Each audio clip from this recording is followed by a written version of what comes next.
beep, beep, beep, beep, beep. Hey up, how you doing? Right, here we go.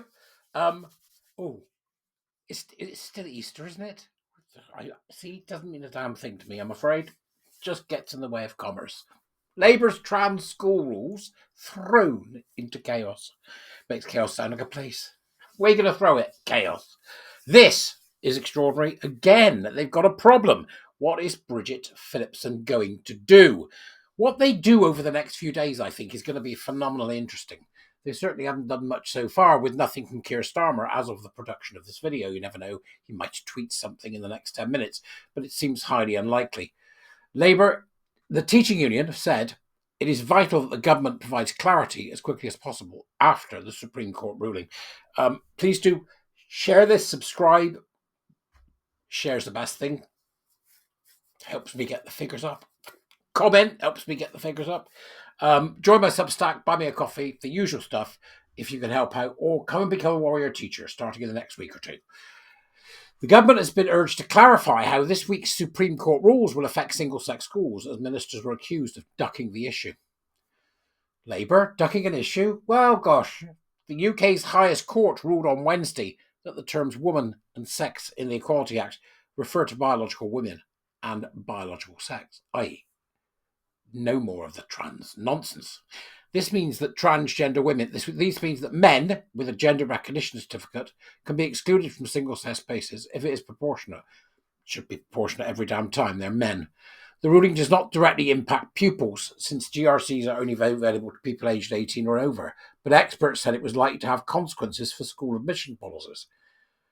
I don't understand that. This either affects people or it doesn't. I mean, surely it does. If they've got unisex toilets, does that affect them? I don't know, honest to God. I'm even more confused these days than I was previously.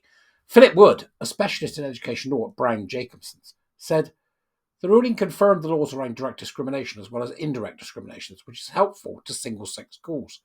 Under current laws, single-sex schools have a specific exemption in the Equality Act relating to sex, but that exemption doesn't cover gender reassignment, according to Mr. Wood.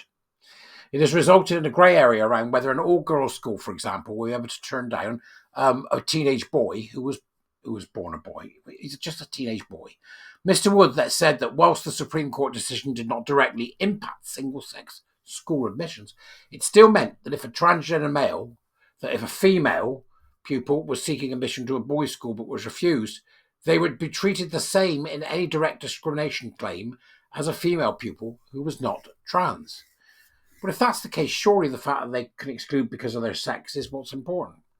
Assuming the reason for the school's refusal was not about gender reassignment, but instead the sex of the pupil, we cannot see that a claim would succeed, he said. So there it goes, confirming what I just said, that yeah, in fact, that's the thing. However, the education lawyer added that it was an untested area of the law and that long-awaited government guidance would need to spell out how admission policies will work in practice. The Tories unveiled draft guidance in October 2023 that aimed to clear up the law around admission policies for trans. There are no transgender people. Why don't stop it? Stop it! Right? So these people are unwell. I mean, you wouldn't admit them to the school until they're well if they arrive unwell to begin with. But Labour is still deciding whether to implement what the Tories drafted, the guidance. The proposed Department for Education guidance said single-sex schools can refuse to admit pupils of the other biological sex, regardless of whether the child is questioning their gender. It added that the school cannot, however, refuse to admit a child of the same biological sex on the basis that they are questioning their gender. It's like setting yourself up for a fail. You let one of these kids in. They're obviously not well. They're not ready to go, are they? Labour had been widely expected to water down the proposed guidelines after Bridget Phillipson, the Education Secretary, refused to commit to implementing it. Yes, she would, wouldn't she? It is unclear whether this week's Supreme Court decision will prompt a rethink or if it will affect the government's promise to unveil new guidance before the summer holidays. Laura Trott, the Shadow Education Secretary, told The Telegraph, yesterday's ruling makes it clear biological sex matters in law. The Conservatives have always defended this principle while Labour has ducked the issue. The government must now stop dragging their feet and get on with delivering clear, firm guidance for schools, particularly single-sex schools, involving parents fully in decisions affecting their children and putting facts and children's safeguarding first. Thank God someone is finally saying the word. If a child adopts this trans identity nonsense, that is a safeguarding red flag. I keep saying it. I've been saying it for a very long time, and I just wish people would wake up and smell the coffee. A number of private girls' schools told the Telegraph they will be consulting lawyers over the changes when they return from the Easter holidays next week. Tom Bennett, the government's behaviour czar, said it would be interesting to see how the Supreme Court ruling yesterday impacts on school policies now. This is an area where clarity was badly needed and long overdue, he wrote on X. Leading educational figures also called for transparency over how the Supreme Court ruling would affect issues such as transgender pupils' participation in sport. If they're transgender and it's a single-sex school, they aren't going to be there, are they? Because you're excluding them based on their sex. Is it me, or is this becoming deliberately complicated? Tell me in the comments whether you think it's becoming deliberately complicated, because it strikes me that that's exactly what's happening. That this is, without a shadow of a doubt, becoming deliberately complicated. It's just insane. You want to make it easy? Get rid of the GRA. Patrick Roach, oh dear, General Secretary of the National Association of UWT, whatever it is, right? Of usually weak teachers. No, I'm kidding. Nazut Teaching Union said the organisation had been contacted by teachers concerned about the implication for them and for the pupils they teach since the ruling. The implications of the legal judgment will need to be considered carefully. It's not a legal judgment, it's a restatement of the law, isn't it? I'm just very confused. And it's vital that the government provides clarity and guidance to schools and colleges as quickly as possible, he said. Judy McCulloch, a director at the Association of School and College Leaders, said the union was also seeking clarification from the DFE over whether they intend to publish new guidance for schools and colleges.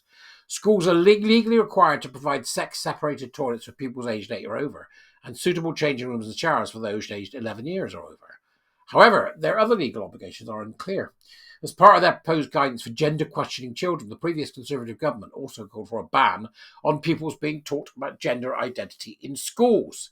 Miss Phillipson declined to answer whether she would keep or rip up the Tories' guidance when asked about it ahead of the general election last year, and said parts of it drifted far too much into partisan and unnecessary language. That'll mean she's unhappy about them not being taught about their gender identity feels, won't it? That's what it'll be.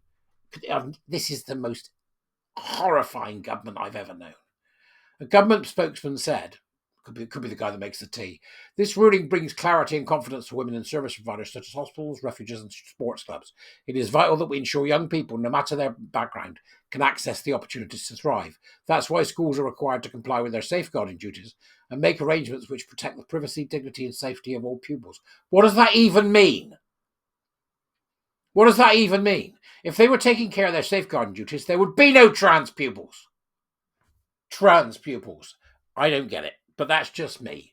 It may also be you, and you'll tell me, as usual, in the comments. All right? So, bye-bye. Go and get on with it. I'll see you later. Ta-ta.